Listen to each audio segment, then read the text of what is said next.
On va corriger aujourd'hui le sujet qui a été donné en 2023 en métropole et pour la session de rattrapage au mois de septembre. Donc ici le traditionnel QCM, qui je le rappelle aujourd'hui va être fait en automatisme, il sera plus fait avec la calculatrice. Donc ici on démarre par une question de probabilité, on voit qu'on a 64 dossards et on va me demander de trouver la probabilité des bleus. Il y a 28 bleus sur 64 dossards, donc 28 sur 64, pas besoin d'aller faire le calcul. Ensuite ici on me donne une équation, mais elle est un peu particulière, c'est pas une équation classique.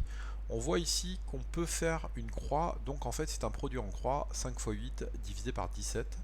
Donc c'est la réponse qui est ici, 8 fois 5 divisé par 17, 5 fois 8 c'est pareil. On continue, on a une équipe de rugby, 40 joueurs, on a ensuite 7 joueurs argentins, 6 sud-africains, 10% d'anglais, un cinquième des joueurs qui sont écossais, les autres sont français. Alors la plupart du temps, ce type d'exercice, on va demander en fait ce qui reste, et là c'est fait pour vous embrouiller, c'est-à-dire qu'on vous demande uniquement les joueurs qui sont écossais, donc c'est un cinquième de 40, donc ça veut dire 40 coupé en 5, donc ça veut dire que ça en fait 8. On continue. Ici, on a un ballon. Sa forme, donc, c'est celle-ci. On a le volume qui est donné par la formule qui est la suivante. On nous donne A, on nous donne B. Donc, il faut se contenter de remplacer dans la formule. Donc, ce qu'on fait à la calculatrice. On voit qu'on arrive à 5448,87. Donc, ça correspond aux 5449 qui sont ici. On a maintenant un club de rugby, 38 € la place, et on dit qu'il va accorder 20% de remise pour l'achat de 2 places. Le prix à payer pour l'achat de 2 places après remise est de 15,20 €, 76, 60, 80 ou 30,40 €. Alors je vais vous montrer que finalement ce type de calcul, je peux le faire même sans les poser quasiment, ou presque. On va dire que 38 € c'est pareil que 40, et il y a 2 places, donc ça veut dire qu'il y a 80. S'il y a 80 et que je fais une remise, ça veut dire quand même que je vais retirer quelque chose. Ça ne sera pas le 76 €. Le 15,20 € ça serait quasiment donné. Et le 30,20 € c'est pas cher. Donc ça veut dire que le réponse sera forcément 60,80 €. On va quand même le prouver par le calcul. Donc ici, voilà comment ça marche. 38 fois 2, ça fait 60. C'est pour ça que je disais qu'on n'était pas loin de 80. Je calcule les 20%. 76 fois 20 divisé par 100, ça fait 15,20 €. Et j'oublie pas de retirer la remise, c'est-à-dire de faire les 76 € qui sont ici, moins les 15,20 € qui sont là, pour trouver 60,80 €. Donc on pouvait vraiment le faire quasiment de tête. On continue, on est toujours dans une thématique de sport, on nous présente les différentes fédérations, on voit que la fédération française de football c'est la plus importante, et là ici on me demande le nombre de licenciés de la fédération d'équitation, donc ils sont 664 000. Ensuite on me demande de vérifier par un calcul que les 7 fédérations ça fait 5 162 000 personnes, donc c'est ce que je fais.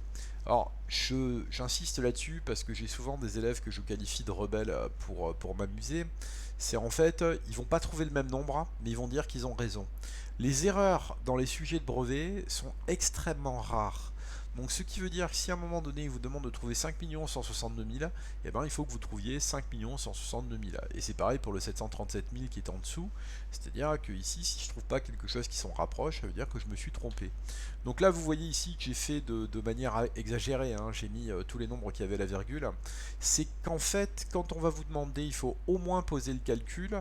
Ça suffit pas d'aller dire la réponse est 737 429.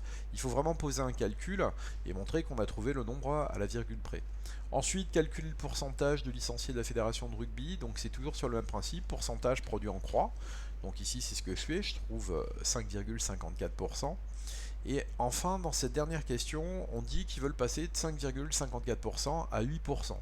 Donc le plus simple, c'est de réutiliser ce 8% et de faire le calcul de combien est-ce qu'ils en voudraient.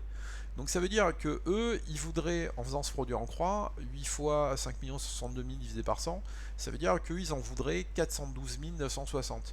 Mais il faut faire attention, vous voyez en gras dans l'énoncé du brevet, ils ont marqué nouveaux licenciés, ça veut dire en fait, ils en veulent combien de nouveaux, donc c'est la différence entre les 412 960 qu'ils cherchent et les 286 000 qu'ils ont, donc on fait la soustraction entre les deux, ça veut dire qu'en fait, ils en veulent 126 960.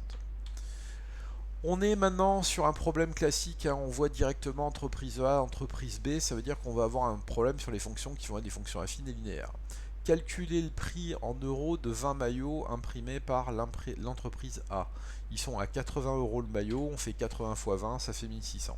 Ensuite, on me parle d'un graphique, la représentation, elle est donnée ici. Donc on me demande cette fois-ci pour 20 maillots. Vous voyez qu'ici je suis quasiment aux alentours de 2000, c'est pas très précis. On va dire que je suis aux alentours de 1800-1900. C'est pour ça que je vais faire le calcul. J'ouvre une parenthèse pour faire quand même la remarque que ici on est dans le cadre d'une fonction affine parce que on est pour une droite qui ne passe pas par 0. Donc j'ai fait le calcul, puisque ici me disent qu'on a 50 € le maillot et qu'il y a 900 € pour l'ensemble de la commande.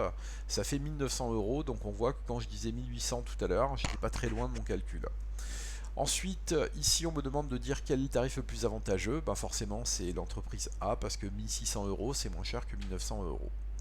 On continue. Ensuite, on me demande de dire pour le tarif A quelle est en fonction de X celui qui représente. Donc, on a fait en fait 80 fois 20. Donc, s'il y a X maillots, on fait 80 fois X. On continue cet exercice. Maintenant, on me demande de remplir un tableau correspondant, toujours avec ce tarif de 80 €. 0 fois 80 ça fait 0, 20 fois 80 1600, 30 fois 80 2400 et 60 fois 80 4800. Et ici c'est le point de coordonnées, donc on voit qu'il y avait en fait le schéma, ça c'est l'abscisse, ça c'est l'ordonnée. Donc en fait je me suis contenté de rajouter le deuxième nombre que j'avais trouvé ici pour le prix en euros. On me demande de placer les points, voilà, c'est chose faite. Et ce qui fait que on se rend compte ici que mon tarif A est une droite qui passe par 0, c'est une situation de proportionnalité et c'est une fonction linéaire. Alors il me demande de trouver le tarif qui est le plus intéressant avant 35 matchs, pardon 35 t-shirts et après 35 t-shirts. Donc ici on voit que je suis à 35, je suis à peu près par ici, d'accord. Donc ce qui veut dire que après 35, il y a le tarif B qui est sous le tarif A, donc ça veut dire que le tarif de l'entreprise B il est plus intéressant. Et on voit que avant 35, c'est la droite rouge qui est sous la droite noire, donc ce qui veut dire que c'est le tarif A qui est le plus intéressant. On continue, on a donc des programmes Scratch avec un joueur de rugby qui va se déplacer sur le terrain et ils vont me demander de déplacer, donc de faire les 3 déplacements. Donc en fait, je me suis contenté de reprendre les instructions de avancer, tourner, avancer et ainsi de suite. Alors, où c'est pas terrible, c'est qu'en fait, on voit que la forme ici du rugbyman, elle pourrait prêter à ambiguïté, c'est-à-dire qu'on voit qu'il est étalé sur quasiment 10, quoi. Donc les élèves ils pourraient dire ouais mais est-ce qu'il fallait que je parte de la tête, est-ce qu'il fallait que je parte du bas ou est-ce qu'il fallait que je parte de la flèche. Dans tous les cas, ils ont fait quand même des programmes qui sont assez bien faits, c'est-à-dire que vous voyez j'ai fait très approximativement et on voit que le chemin vert qui est le chemin numéro 2, celui-là qui me permet donc de ne pas tomber dans les rugbyman. Ici le chemin jaune on voit qu'il va tomber sur lui et le chemin rouge on voit qu'il va tomber sur lui et qu'il va tomber sur lui. Donc ce qui veut dire que le programme qui permettait donc de passer tous les rugbyman c'était le programme numéro 2, le chemin vert. Ici, calculer, donc c'est de la géométrie pure et dure, hein, calculer la longueur du segment BD. BD, il est là. On voit ici que j'ai un morceau qui fait 15. On voit que de l'autre côté, c'est un rectangle. Donc 35 moins 15, ça fait 20. Ensuite, on me demande de montrer que OC, qui est là, il en fait 18. Donc ce qui veut dire que c'est pareil, il y a 50 ici, je retire ce morceau-là, je retire ce morceau-là, et je tombe bien sur 18. Vous remarquerez quand même que c'est dans le type d'exercice sur lesquels vous êtes guidé, c'est-à-dire qu'en fait, on va vous demander de faire le calcul de ces données, il y a de bonnes chances pour qu'à un moment donné, ça vous serve à quelque chose. Donc ici, on est dans du Thalès qui est gentil, c'est-à-dire qu'il vous donne en fait les propositions de Thalès, ce qui veut dire qu'un élève, il est quand même guidé, le théorème, il est quasiment écrit. Donc moi par contre j'ai écrit en entier, c'est-à-dire que je prends la lettre qui est en face des parallèles, c'est le point O qui est en face de AC, qui est en face de BD, petit sur grand, petit sur grand, petit sur grand.